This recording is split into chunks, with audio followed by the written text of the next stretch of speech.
Salut à toutes et à tous et bienvenue dans ce 4e épisode en mode vidéoclub de retour à l'écran. On se retrouve presque un an après une première session qui a connu un certain succès grâce à vous chers auditeurs. Et c'est pour ça qu'on a décidé de poursuivre notre retour sur nos années VHS au travers de quelques autres films marquants de cette époque. L'époque bénie des bandes magnétiques qui fleurissaient dans les nombreux vidéoclubs de France qui ont malheureusement peu à peu disparu depuis le début du 21e siècle. Heureusement, il reste encore aujourd'hui quelques passionnés pour faire vivre les derniers temples de la location de films sur support physique. On est un petit peu le dernier des Mohicans, ça nous donne encore la force de se battre encore plus, quoi. Le téléchargement a vraiment fait du mal, les plateformes aussi, mais maintenant ça s'est vraiment calmé parce qu'il y en a énormément. Donc les gens maintenant ne savent plus où donner de la tête. Ici, il y a quand même des Blu-ray, il y a du 4K, ça en streaming vous ne l'avez pas. Vous n'avez pas cette qualité-là. Je pense que c'est générationnel. Moi, j'ai pas d'internet. Si on se met à regarder des films sur internet, on va plus sortir de chez soi. Au lieu de regarder sur internet et de taper à un ordinateur, on parle avec quelqu'un, c'est un peu plus humain, quoi. Des vidéoclubs comme celui-ci, la France en comptait 5000 au début des années 2000. 20 ans plus tard, ils sont moins de 10. Pour cette nouvelle session, moi Max, je retrouve mes habituels compères de retour à l'écran. Salut Mick. Salut. Et salut Tib. Salut tout le monde, salut les gars, ça faisait un moment qu'on s'était pas fait de petit enregistrement, donc ça fait plaisir de se retrouver. Ouais. Et c'est justement toi Tib qui va rouvrir les portes de notre vidéoclub avec un premier film que l'on peut qualifier de sale. Bon, on va attaquer par du lourd, alors. Alors moi, je vais parler d'une petite découverte en vidéo, parce que quand on allait en louer des films, on en a déjà parlé, mais bon, c'est vrai que les films d'horreur, ça faisait partie des choses quand même qui étaient assez, on va dire, pas dominantes, mais c'était assez important en tout cas. En tout cas, c'était le genre de film quand on était ado qu'on aimait louer entre potes un samedi soir. Pour se faire un peu peur, quoi. Ah ouais.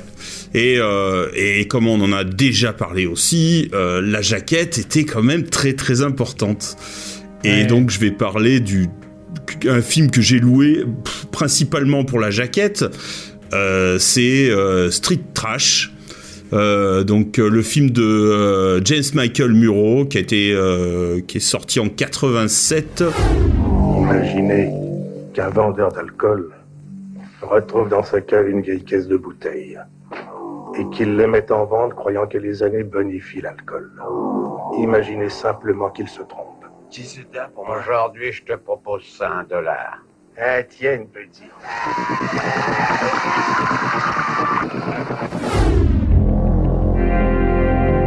Street Trash, c'est donc l'histoire d'un vendeur de liqueurs dans un quartier miteux de New York qui va découvrir une caisse de bouteilles d'un alcool appelé Viper dans son arrière-boutique et qui les vend à tous les marginaux du coin. Et à chaque fois qu'on le boit, on fond de manière assez gerbante et aléatoire, on va dire, parce que c'est pas toujours pareil.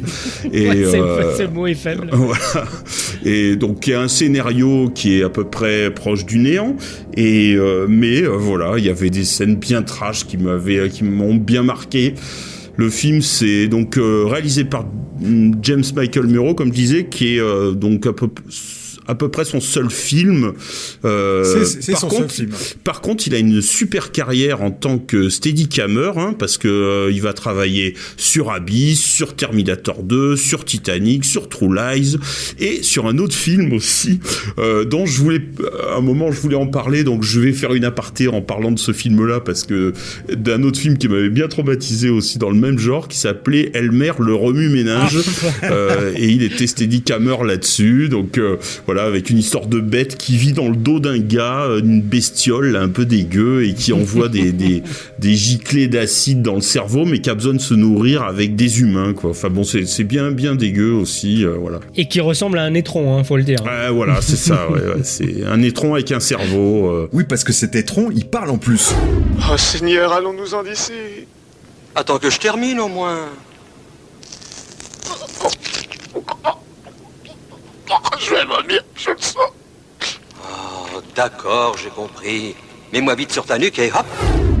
On en reparlera peut-être une prochaine fois de Elmer, mais bon, revenons sur Street Trash. Bon, le Réa va quand même complètement renier ce film, hein, faut le savoir quand même. Oui, bah oui, parce que il est devenu hyper catho, pratiquant ou un truc comme ça. Ouais, c'est ça, ouais, une histoire comme ça, mais bon, bref, voilà. Et il y avait une bonne idée, c'est d'avoir, en fait, d'avoir contourné la censure, en fait, en utilisant des quasiment peu de sang et juste avec des couleurs complètement diverses et variées sur le sang, quoi, en fait. Bleu. Du bleu, du vert, voilà, donc qui donne un effet assez finalement psyché, mais bien trash quand même.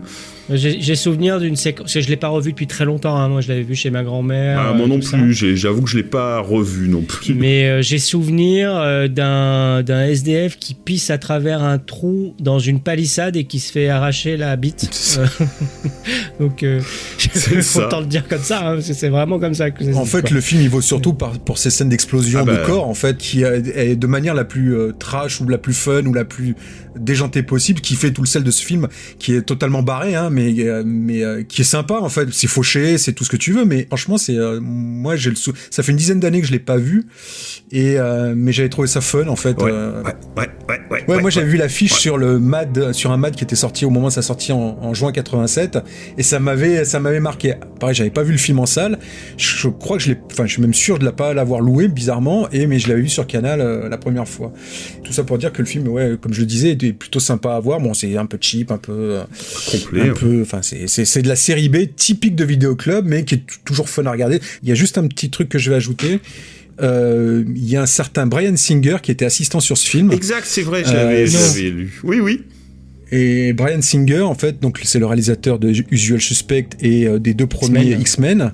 Et donc, il faisait ses débuts en tant qu'assistant réalisateur, en tout cas, il était assistant sur ce film à l'époque.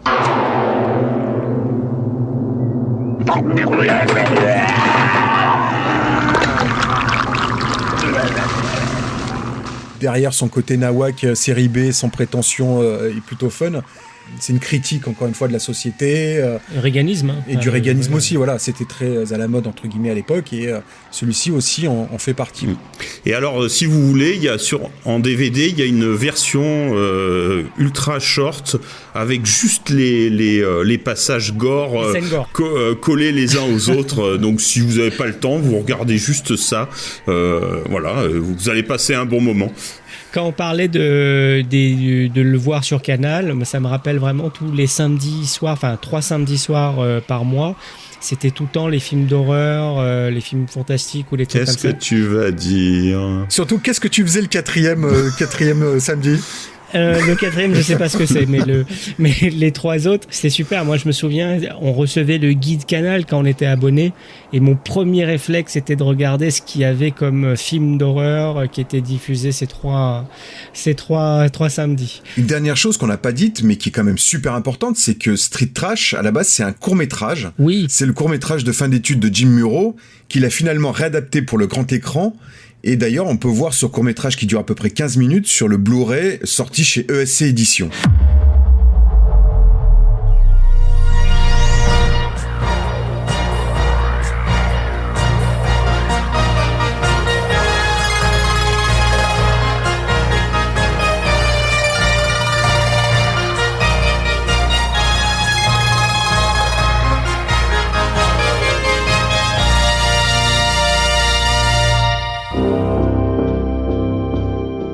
Et pour continuer, c'est Mike qui va nous parler d'un de ses films, de ses petits souvenirs de vidéo. Allez Mike, je te lance. Je saisis la balle au vol pour vous parler d'un film de science-fiction qui date de 1976, réalisé par Richard T. Efron, qui est la suite de Monde Ouest, le film avec Yul Brynner, Westworld, qui a inspiré la série plus récemment, et qui s'appelle Les Rescapés du futur. En français, en anglais, il s'appelle Future World. Et donc, c'est un film qui est sorti en janvier 1977. Il est sorti vraiment en salle, malgré sa facture un peu téléfilm, je vais y revenir. Alors, Richard T. Efron, c'est plutôt un réal de télévision, mais il a fait des films aussi comme J'aurai ta peau, qui est un film avec Mike Hammer, le fameux détective, etc. Et puis un film plutôt musclé, on va dire. Très-cul. Je sais pas comment dire. Sulfureux, voilà. On va dire que c'est un film sulfureux dans tous les sens du terme. Et puis, il a fait aussi le deuxième volet du diptyque La Révolution française en 89, là, dont le premier était fait par Robert Enrico. Et puis, donc, Les Rescapés du futur, c'est avec Peter Fonda, hein, le gars de Easy Rider, et une autre comédienne qui s'appelle Bliss Dainer. Et donc, ça se passe encore dans le parc de Delos, hein, qui réouvre après le massacre du premier film, parce que le premier film se termine mal, hein, spoiler. Et tous les robots ont été améliorés, corrigés. Durant ces 2 dernières années, nous avons investi plus d'1 500 000 $ pour reconstruire notre équipement. Nous avons reconstitué chacun de nos circuits, tous nos programmes et tous nos robots. Le nouveau Delos est aujourd'hui le plus fantastique lieu de villégiature de l'histoire, et il est à l'épreuve des défaillances. Il y a 1 mois, comme vous le savez, nous avons rouvert Delos. Le public s'est montré assez favorable, mais en toute franchise, moins que nous ne l'espérions. Il est probable que c'est dû au mauvais souvenir du désastre de Monde Ouest. C'est pourquoi nous faisons appel à vous. Donc le patron du parc va faire appel à 2 journalistes pour leur faire de la pub, mais une fois sur place, ça va pas se passer comme prévu. Yeah. Voilà, et après on va suivre plein d'aventures. Alors moi, ce qui me fait vraiment kiffer dans le film, c'est il y a toujours l'aspect médiéval, western, etc. Mais on va avoir aussi d'autres départements dans le parc. Ski sur Mars. Le ski sur Mars avec juste des filtres rouges. En fait, c'est du ski mais avec des filtres rouges. Avec des filtres rouges. La partie d'échecs. Une partie d'échecs, j'adore ce truc-là. C'est une partie d'échecs avec les jaunes contre les rouges. C'est en 3D, mais en fait, c'est des gens qui jouent sur un énorme studio d'échecs. Ouais, c'est vrai. Ouais. C'est trop bien. Parce qu'il n'y avait pas de CGI. Hein. Alors, si, il y avait des CGI, justement, mais je vais y revenir. Il y a aussi un voyage dans l'espace, un peu... années 70, quoi. Et il y a aussi des robots qui imitent les personnages principaux. Parce que voilà, il y a un moment, il va y avoir un enjeu. Vont-ils être remplacés par des robots ? Je me rends très bien compte que vous me cachez l'essentiel. L'essentiel ? Par exemple, qu'avez-vous fait à ces hommes ? Ils sont drogués, hypnotisés ou quoi ? Ce qui est sûr, c'est qu'ils ne sont pas normaux. Ils sont normaux pour des robots. Oh, c'est pas vrai, ces hommes ne peuvent pas être des machines, c'est pas possible. C'est exact, j'aurais dû vous expliquer. Nous avons découvert qu'on pouvait en partie imputer la catastrophe de Monde Ouest aux défaillances humaines de nos techniciens. Et nous les avons remplacés par le modèle 700 de la série Technicien. Ils n'ont pas d'armes, donc pas de faille. Et ainsi, une importante source d'erreur a été éliminée. Ce sont tous des robots ? Donc voilà, donc le film essaye de pousser un peu plus loin ce qui a été mis en place au départ. Bon, on va pas se mentir, hein, il est moins bien que Monde Ouest, qui lui-même a des petites scories de rythme, etc. Mais moi, je le trouve quand même assez exceptionnel. Un jour, j'en ferai probablement un express. Mais il y a plein de choses qui sont hyper intéressantes. Il y a une musique de Fred Karlin qui avait déjà fait la musique du premier film, qui est vraiment géniale. Et puis, moi, je l'avais découvert dans l'émission L'Avenir du futur sur TF1. Où on pouvait voir un film et puis après il y avait un débat. Alors bon, la plupart du temps, comme on était minots, on pouvait regarder le film, et encore parce que le lendemain il y avait école, hein, c'était le lundi soir, mais le débat, rarement on le suivait. Puis je pense que même quand on est gamin, on n'était pas à même de suivre les débats un peu poussés, quoi, de ce type-là. On a vachement parlé de l'avenir du futur dans l'épisode sur Wolfen aussi, parce qu'on est beaucoup à l'avoir découvert, ce film. C'est vrai. Dans le cadre de cette émission, en fait, de cette soirée, en fait, du film suivi par un débat. Et Wolfen en faisait partie, comme les rescapés du futur. Tout à fait. Et moi, il y a des scènes qui me restent en tête de ce film. C'est notamment, il y a une scène où on a un enregistrement des rêves. Il y a l'héroïne, on lui met des électrodes, elle se met à rêver, et elle se met à rêver de Yul Brynner, qui, dans sa seule apparition dans le film, d'ailleurs ça avait déçu pas mal les fans, parce que le film avait été un peu vendu comme la suite de Monde Ouest, avec Yul Brynner, et donc plein de fans étaient allés le voir en salle en pensant le voir sur un plus grand rôle. Sachant qu'il est sur l'affiche, Il est sur l'affiche aussi. Et tout. Et, ouais. Et là, non, en fait, il apparaît juste dans un rêve légèrement érotique, etc. Mais moi, c'est la dimension enregistrer les rêves qui m'a toujours fasciné. Même encore aujourd'hui, ça m'arrive de rêver qu'on invente cette machine parce que ça me fait vraiment délirer, quoi. Et il y a un faux rythme dans le film. Ça fait un peu téléfilm. Je pense que c'est aussi le passé de Richard T. Efron qui a pas vraiment le rythme cinéma quand même dans la peau, on va dire. Mais je sais pas, la SF des années 70, il y a une patine que j'aime bien, un truc un peu plus réaliste, parfois un peu désuet, mais j'aime bien, moins désuet que les années 50 et 60 mais dans les années 70, il y a un petit truc que j'aime bien comme ça. Et puis, pour terminer, il y a aussi des images de synthèse à l'intérieur, donc des images de synthèse qui ont été issues d'un court-métrage qui s'appelle A Computer Hand, qui a été fait par Ed Catmull. Et Ed Catmull, vous le connaissez sans le connaître, parce que c'est le cofondateur de Pixar avec Steve Jobs et John Lasseter. Et puis, il a participé au film, et notamment pour faire une digitalisation, enfin une numérisation du visage de Peter Fonda. Et donc, le Peter Fonda, c'est le premier CGI du cinéma créé pour le cinéma. Voilà. Est-ce que vous l'avez vu ? Bah oui, Max, toi tu l'as vu, puisque tu viens de me dire... Moi je l'ai vu, mais je l'ai découvert très tard en fait. Je l'ai pas découvert ni à la télé. Enfin, moi je l'avais pas vu sur l'avenir du futur. Je l'ai pas vu en vidéo. Je l'avais pas loué en vidéoclub. Je l'ai vu très très tard. Enfin, il y a une dizaine d'années, je sais plus. Parce que j'avais revu justement Westworld, enfin Monde Ouest, Westworld. Et donc je m'étais dit, il faut que je voie la suite. À l'époque, il n'existait pas encore le Blu-ray qui existe aujourd'hui en France, qui est sorti chez Sidonis. J'avais acheté le DVD Zone 1 et donc j'avais revu le film. Et même impression que toi. Alors, j'avais pas été déçu parce que je trouvais que il y avait un peu de redite par rapport à Monde Ouest. Que c'était juste une version améliorée, je m'entends en termes de... Enfin, avec plus de choses, en fait, plus de monde, en fait, justement, mais pas forcément plus d'intérêt. Après, ça se laisse regarder, c'est très sympa. Je te dis, j'avais retenu... après, c'est un peu cheap, hein, bien sûr. On en parlait tout à l'heure, mais le ski sur Mars avec le filtre rouge, moi, ça m'avait fait rire. Mais voilà, j'avais passé un bon petit moment. Après, c'est pas un film inoubliable. Non, voilà, j'ai pas grand-chose à dire de plus par rapport à ce que t'as dit, mais ouais, je suis dans la droite lignée de ce que t'as dit. C'est sympathique, ça, c'est moins intéressant, finalement. Enfin... À mon sens, tout avait été déjà dit dans le premier film, donc là, c'est juste un film un peu opportuniste, pas désagréable à regarder, mais qui a pas grand intérêt non plus, quoi. Je sais pas oublié, mais moi, je sais pas, j'ai une petite marotte avec ce truc-là. Oui. Ça me rappelle la VHS RCV. Donc avec un quadrillage gris là et tout ça, et la photo c'est la tête d'un des robots à qui il manque le visage, et je sais pas, il y a un truc qui est saisissant dans cette image. J'adore l'image, quoi. Et toi, Tib ? Ouais, un peu la même impression. Ça fait partie des petites déceptions, en fait. Moi, j'irai un peu plus loin quand même, parce que il y a quand même, comme tu parlais des échecs, il y avait quand même des bonnes idées supplémentaires qui visuelles qui me sont restées quand même. Donc non, il y avait quand même des petites choses pas mal, mais c'est vrai que j'avais été je pense j'ai un souvenir d'avoir été un peu déçu, justement parce que je m'attendais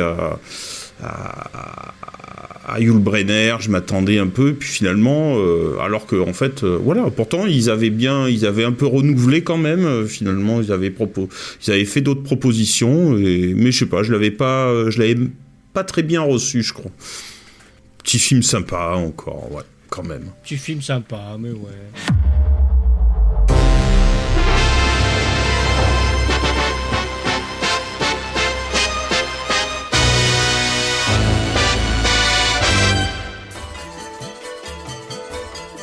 Et donc, à toi, Max, qu'est-ce que tu nous as concocté ?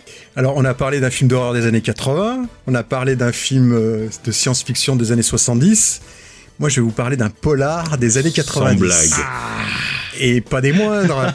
Qui dit vidéoclub, je ne pouvais pas ne pas citer un film avec Steven Seagal.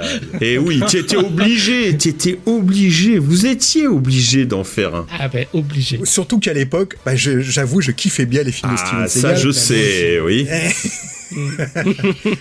on en a vu certains en salle. Alors justement, j'aurais pu choisir Nico, j'aurais pu choisir Désigné pour mourir, qui sont assez what the fuck, faut le dire, avec le recul, mais j'ai choisi Justice sauvage. Alors, pourquoi j'ai choisi Justice Sauvage ? Déjà parce que ce film n'est pas sorti en salle, il est sorti en vidéo. Donc oui, c'est vrai. Pour ceux qui l'ont découvert comme moi, on ne pouvait le découvrir, ne le voir qu'en vidéo, en le louant. Donc on allait au vidéoclub pour le louer. Donc, c'est pour ça que j'ai choisi celui-là.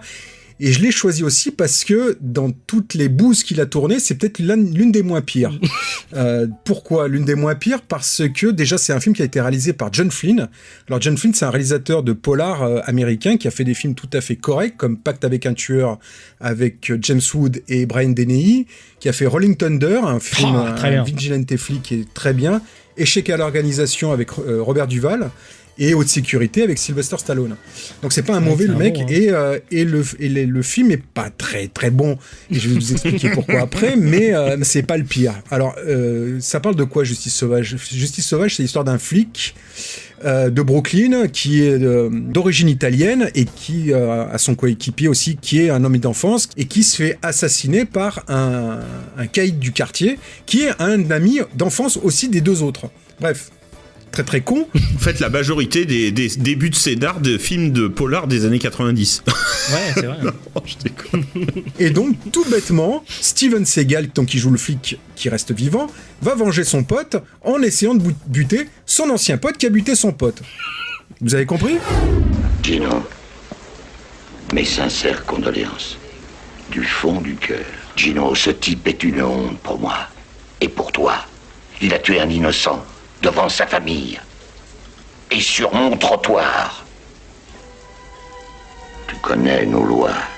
Ça n'empêchera pas que, si je le retrouve avant vous, c'est moi qui m'occuperai de lui.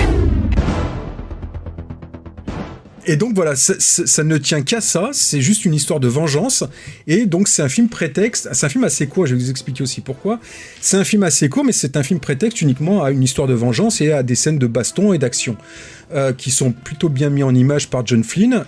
C'est en ça que je dis que c'est le moins pire, parce que après le scénario est tout ce qui est plus convenu.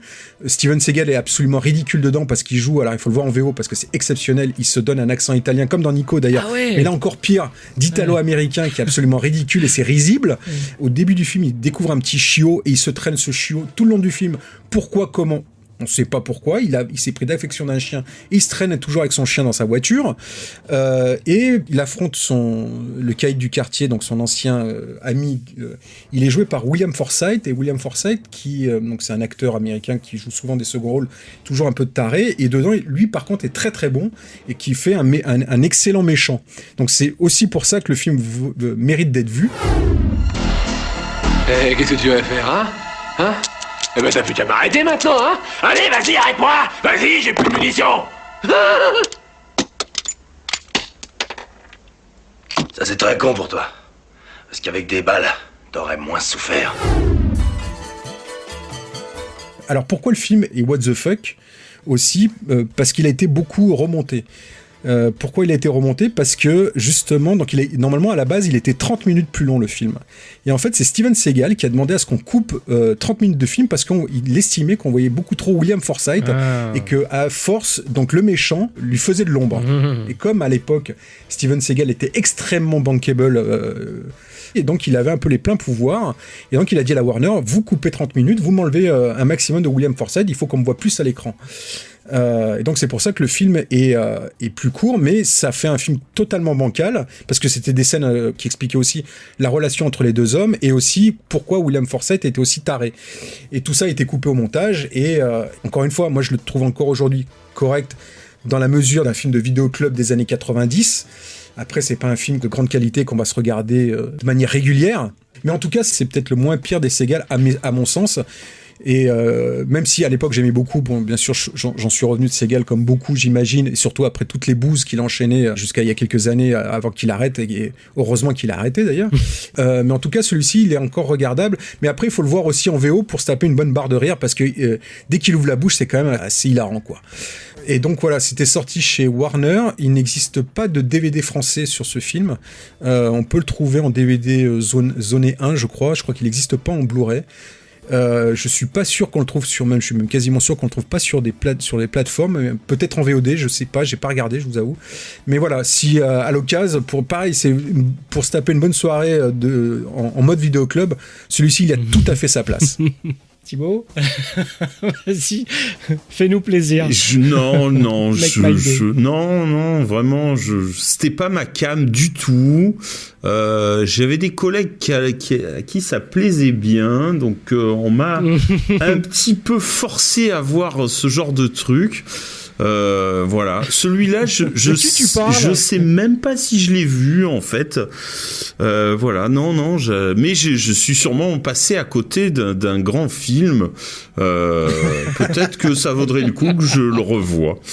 Que je le vois, tout court. C'est un vrai regret parce que comme il n'est pas sorti en salle, on n'a pas pu te traîner, te forcer à aller le voir comme on avait pu le faire, notamment sur Piège en haute mer. Et on est sorti de là et vous aimiez pas non plus. Vous aimiez plus non plus. Ah ouais, non, on a trouvé que c'était naze. Bah ouais, parce que ça ressemblait tellement à un Die Hard raté. J'avoue, je crois que j'avais dit, mais moi j'aime bien, mais voilà. Je suis même pas sûr. Hein. Je sais plus, honnêtement, je sais plus. Tommy Lee Jones m'avait déçu. Enfin bon, bref. Donc non, Justice sauvage, non, je sais pas. Non, j'ai rien malheureusement pas grand chose à dire sur les sur ça. C'était voilà, j'en ai vu un ou deux, mais ne me rappelle pas si je l'ai vu ou pas.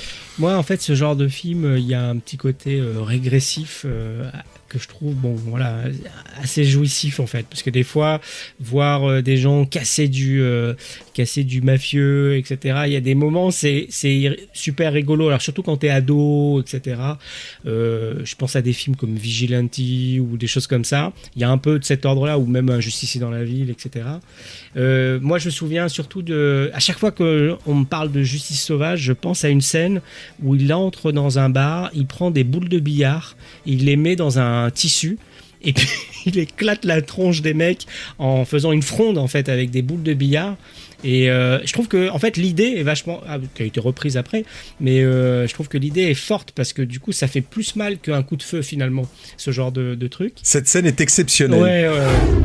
Personne n'a vu Richie et personne sait pourquoi il a tué Bobby Lupo. Qu'est-ce qu'il y a? Tu veux t'occuper de moi?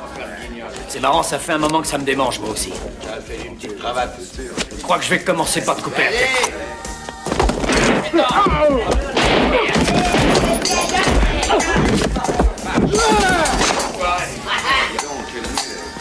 Fils de pute, tu m'as pété les dents!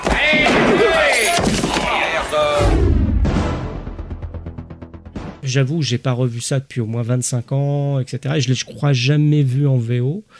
Et ça me manque pas plus que ça, etc. Mais j'avoue que si je tombais dessus par curiosité, peut-être que je le rematerais juste pour me rappeler 2-3 trucs marrants. Mais voilà quoi. En tout cas, c'est chouette de le citer. Ça fait partie quand même oui, je suis d'accord. Hein, c'est culture. Vrai que j'ai pas accroché là-dessus, mais j'ai accroché sur d'autres trucs. Hein, donc je me moque pas plus que ça. Hein. Les films de Steven Seagal à la fin, pas à la fin, en tout cas dans une période encore où la VHS et le vidéoclub étaient prisés, c'était des films qui étaient extrêmement recherchés pour un samedi soir. Hein, c'était des hits de vidéoclub. Je voulais en parler au moins d'un. Parce que pour moi ça symbolise vraiment cette période-là aussi du vidéoclub. Les Bronson, les Chuck Norris, alors Chuck Norris c'est pas toujours polar, etc. Mais Bronson, certains Stallone, J'aurais pu, tous, on aurait pu parler des films de la Canon. Après, j'en ai beaucoup parlé dans les 3 épisodes consacrés au studio, mais les films de la Canon, c'est les vrais films de vidéoclub aussi. C'était les Bronson, les Chuck Norris. Enfin, c'est comme Seagal, on est beaucoup de garçons, c'est plutôt les garçons, faut le dire, ou les hommes qui allaient au vidéoclub chercher ces films-là. Et ces films-là étaient difficilement, d'ailleurs le samedi soir, étaient difficilement trouvables. Ils étaient tout le temps très vite, pris, soit réservés, soit pris. Exactement.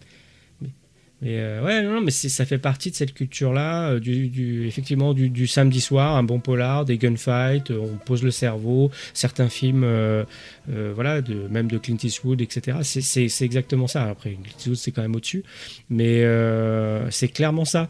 Par rapport au chien, tu disais, il a tout le temps un chien, etc. Je me souviens m'être dit à l'époque qu'ils lui ont donné un chien pour qu'il ait l'air sympa, parce que sinon il est complètement détestable en fait le personnage, et au moins ça l'humanise un peu.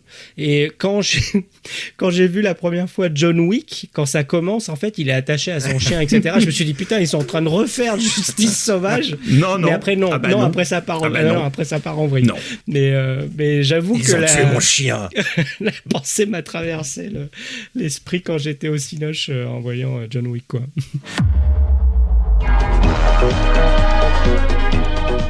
Et voilà, on referme les portes de notre vidéoclub pour aujourd'hui, mais on se retrouve très vite pour un nouvel épisode sur les années bénies de la bande magnétique, avec un retour sur le premier opus de Rambo, le rural doux dur et dingue avec Clint Eastwood, et l'une des meilleures collaborations du duo Terence Hill et Bud Spencer de Superflic. En attendant, tous nos autres épisodes sont toujours disponibles sur notre site retouralécran.fr, sur YouTube et sur les meilleures plateformes de podcast et de streaming musical. À très bientôt. Si je devais résumer ma vie aujourd'hui avec vous, je dirais que c'est d'abord des rencontres. C'est vrai que je ne vis que pour le cinéma. Pour être aimé, il faut être aimable. Vous voulez un chocolat? C'était pas ma guerre. Back and full force. Quelle est votre devise? Je m'appelle Bond. James Bond. Vous délirez totalement là. C'est ça qui permet de voyager à travers le temps. La vie a plus d'imagination que nous. J'espère que je ne vous apprends rien. Vous êtes un mélancolique. Mélancolique, mon cul.